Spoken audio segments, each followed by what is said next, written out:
Hi అండి. మన సబ్స్క్రైబర్లో ఒకరు టమాటా చట్నీ చేయమన్నారు. ఈరోజు టమాటా చట్నీ చేద్దాం. ముందుగా స్టవ్ వెలిగించి ఒక కడాయి పెట్టుకోవాలి. కడాయి కొంచెం వేడెక్కిన తర్వాత 2 టేబుల్ స్పూన్లు ఆయిల్ పోసుకోవాలి.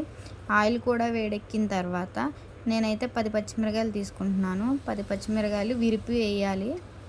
ఈ పచ్చిమిరకాయలని సిమ్లో పెట్టుకుని వేపుకోండి. రౌండ్గా కట్ చేసుకున్న 2 వంకాయలు కూడా వేయాలి. ఈ రెండు కలిసేలాగా గరిటెతో తిప్పుకోవాలి. ఇందులోనే ఒక గుప్పుడు కరివేపాకు వేసుకోవాలి. కరివేపాకు కూడా మంచిగా ఫ్రై అవనివ్వాలి. కరివేపాకు వేస్తే ఇందులో ఫ్లేవర్ బాగుండిద్ది. ఇక్కడైతే పచ్చిమిరకాయలు ఇంకా బాగా వేగాలి. 10 పచ్చిమిరకాయలు తీసుకున్నాను కాబట్టి 1/2 కేజీ టమాటాలు తీసుకోవాలి. సన్నగా కట్ చేసుకుని వేసుకోవాలి. ఇప్పుడు అన్నీ కలిసేలాగా తిప్పుకుని మూత పెట్టేసుకోవాలి. మూత పెట్టుకుంటే మంచిగా మగ్గుతాయి. ఇప్పుడు మూత తీసి చూస్తే చాలా మంచిగా మగ్గాయి.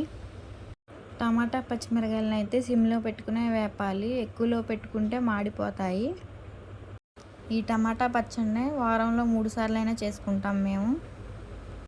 ఇందులోనే ఉసిరికాయ అంత చింతపండు కూడా వేసి వేగనీయాలి.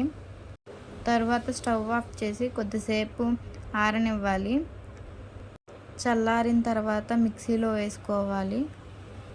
ఇందులోనే కొద్దిగా జీలకర్ర, వెల్లుల్లిపాయలు వేసుకోవాలి.